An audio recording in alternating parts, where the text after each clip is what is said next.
किसी ने क्या खूब कहा है मालिक, किसी भी व्यक्ति में दो गुण अति आवश्यक होते हैं, पहला भोलापन और दूसरा चतुराई। एक बार की बात है, एक रियासत के मंत्री ने राजा को अपनी बेटी के विवाह समारोह में निमंत्रित किया। जब राजा अपने परिवार के साथ विवाह समारोह में पहुंचा तो मंत्री उन्हें सम्मानपूर्वक विशिष्ट आसन पर बैठाने ले गए तो मंत्री यह देखकर बहुत लज्जित हुआ कि एक सफाई कर्मी वहां बैठा हुआ था। उसने सफाई कर्मी को सभी के सामने वहां से उठा फेंका और उसे बहुत डांटा। सफाई कर्मी ने बहुत अपमानित महसूस किया और बदला लेने की योजना बनाने लगा। अगले दिन सुबह जब वह राजा का कक्ष साफ कर रहा था तभी वह जानबूझकर बड़बड़ाया, राजा कितने नादान हैं। उन्हें यह पता ही नहीं कि रानी और मंत्री के बीच क्या चल रहा है। राजा आधी नींद में था। यह क्या बकवास कर रहे हो, उसने पूछा। महाराज, मैं पूरी रात सो नहीं पाया, मैं तो नींद में बड़बड़ा रहा था, सफाई कर्मी जवाब में बोला।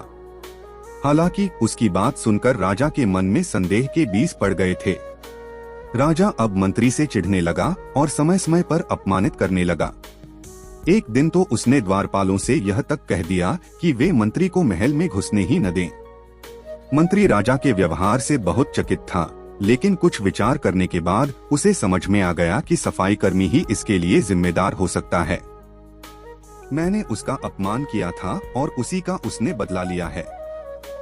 अब मुझे उसे दोबारा प्रसन्न करना होगा, तभी वह राजा की निगाह में मेरा सम्मान दोबारा दिला सकता है, मंत्री ने सोचा। एक दिन उसने सफाई कर्मी को अपने घर भोजन पर आने का निमंत्रण दिया और कहा, मेरे दोस्त, मुझे क्षमा कर दो, मैंने तुम्हारा अपमान किया था, मुझे गलती का एहसास हो गया है। इन सुंदर कपड़ों को उपहार के रूप में ग्रहण करो, चलो मेरे साथ भोजन करो। सफाई कर्मी प्रसन्न हो गया। वह सोचने लगा, मंत्री तो अच्छा आदमी है, मैंने ही उस दिन गलती कर दी थी। अब सफाई कर्मी प्रसन्न था और प्रयास करने लगा कि मंत्री के बारे में राजा की धारणा बदल जाए। एक बार जब वह राजा के कक्ष में गया तो राजा सो रहा था। वह बड़बड़ाने लगा, अरे, राजा का तो दासी के साथ प्रेम संबंध है। बड़ी लज्जा की बात है, राजा ने उसका बड़बड़ाना सुना तो उठकर बैठ गया। राजा ने सफाई कर्मी को बहुत डांटा। सफाई कर्मी बोला, क्षमा कर दे महाराज, मैं पूरी रात सो नहीं पाया, इसलिए दिन में ही नींद में बड़बड़ा रहा था। राजा को अपनी गलती समझ में आ गई। इस तरह की अफवाह के चक्कर में आकर उसने अपने बहुत अच्छे सलाहकार की अनदेखी शुरू कर दी थी। राजा ने मंत्री को बुलाया और दोनों फिर से मित्र बन गए।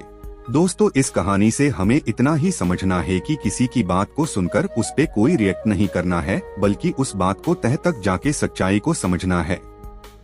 बस आप सब ऐसे ही जुड़ते रहिए दोस्तों। जय हिंद।